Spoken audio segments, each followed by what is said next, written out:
안녕하세요, 홍성표입니다. 누구나 살다 보면 한 번쯤은 다른 사람들이 퍼뜨리는 근거 없는 헛소문, 온갖 비방 때문에 굉장히 힘들어할 때가 있습니다. 손정희 소프트뱅크 그룹 회장 역시 마찬가지였습니다. 그 역시 한때는 자기 자신을 범죄자 취급하는 사람들의 시선에 맞서서 어디 한번 두고 보자, 이렇게 주먹을 꽉 쥔 채 분노를 삼켜야 한 적이 있었는데요. 손정희 회장이 사람들의 헛소문과 뒷담화, 모략에 어떻게 대처했고, 그리고 그가 사람들의 헛소문에 절대 신경 쓰지 말라고 말하는 이유에 대해서 알아보도록 하겠습니다. 지금으로부터 1년 전인 2020년 5, 6월쯤에 나왔던 기사들을 한번 보도록 하겠습니다. 일본 소프트뱅크 15조 적자, 손정희 최악의 위기 상황 내몰리나, 위기의 손정희, 일본에서 의심, 흐릿해지는 투자 판단력.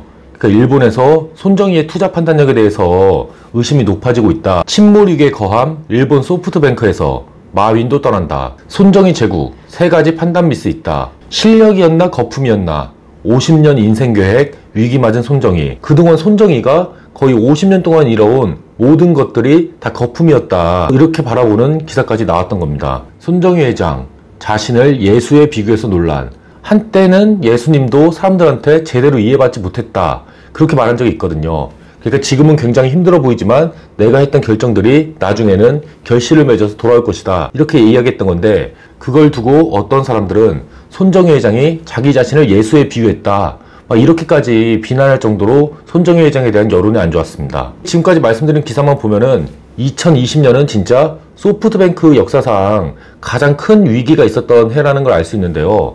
그렇다면 실제로 소프트뱅크 그룹이 2020년에 거뒀던 성과는 어땠을까요? 순이익만 우리 돈으로 51조 5천억 원, 매출이 아니고 모든 비용을 다 빼고 세금까지 다 내고 나서 남은 돈이 52조 원이라는 겁니다. 전 세계에 있는 모든 기업 중에서 3번째로 큰 순이익을 올린 겁니다.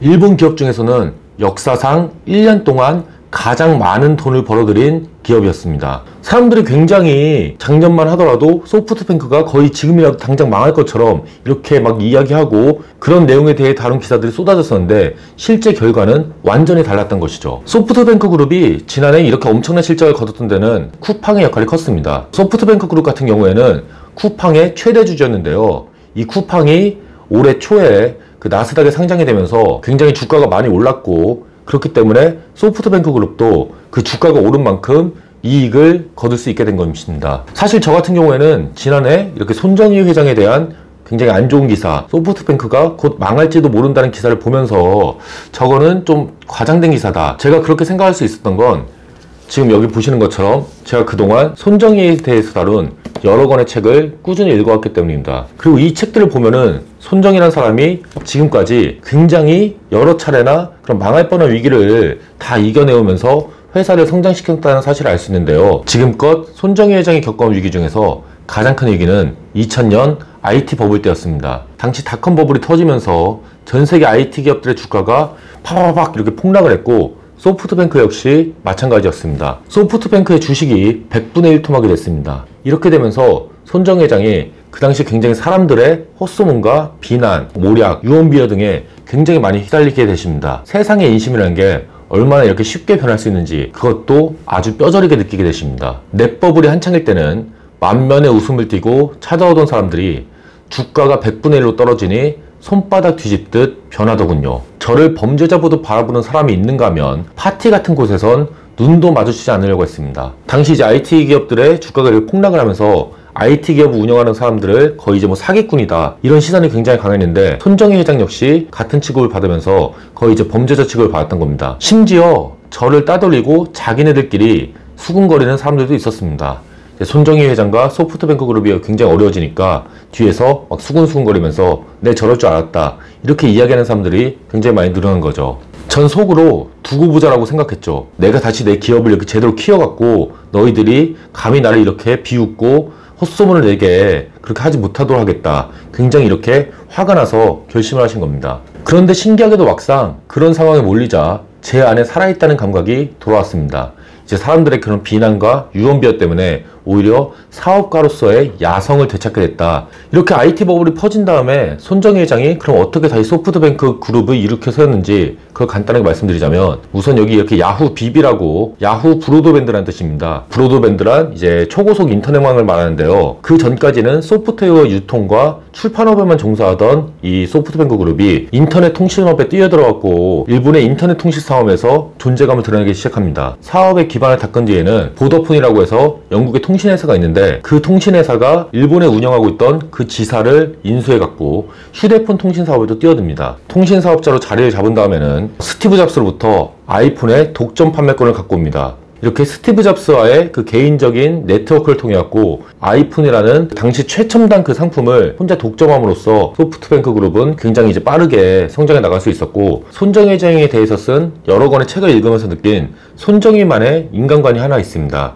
그것이 무엇이냐면, 사람은 누구나 자신이 할 수 있다고 생각하는 것으로 자기 스스로를 판단한다. 사람이 자기 스스로에 대해 생각할 때는 내가 갖고 있는 꿈, 내가 계획하고 있는 목표, 그 목표를 실현하기 위한 구체적인 계획, 이런 걸 바탕으로 사람은 자기 자신을 평가합니다. 그러니까 현재의 자기가 아니고 앞으로 내가 이룰 모습을 그리면서 자기 자신을 평가한다는 거죠. 그런데 세상 사람들은 당신이 이미 이뤄낸 것, 당신의 겉모습만을 보고 당신을 판단한다. 다른 사람들이 나를 봤을 때는 지금 나의 모습만을 보고 나를 판단할 수밖에 없습니다.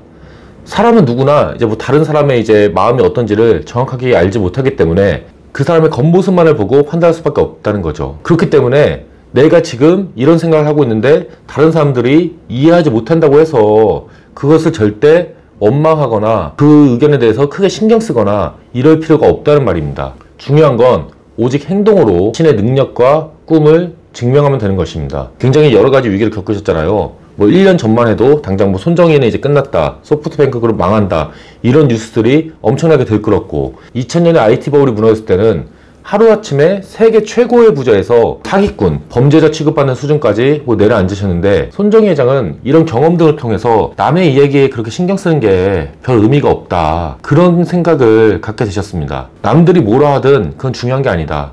남들이 나를 어떻게 바라보는지가 중요한 게 아니고 내가 세상을 어떻게 바라보는지가 중요하다. 내가 이루려고 하는 게 무엇인지가 중요하다. 이런 거를 아주 뼛속 깊이 깨닫게 되셨습니다. 사람들은 누군가의 머릿속에 있는 아이디어라든지 생각, 그리고 진심이라든지 그런 걸 이해하지 못합니다. 그렇기 때문에 손정희 회장도 굉장히 많은 이런 오해와 뭐 헛소문과 모략과 비방, 뒷담화 이런 거에 시달릴 수밖에 없었는데요. 어차피 중요한 거는 내가 행동으로서 뭔가를 이뤄내는 것이지, 나에 대해서 잘 모르는 사람들이 뭐라고 손가락질 하든 뭐라고 헛소문을 퍼뜨리고 다니든 그런 거는 신경 쓸 필요가 없다고 얘기합니다.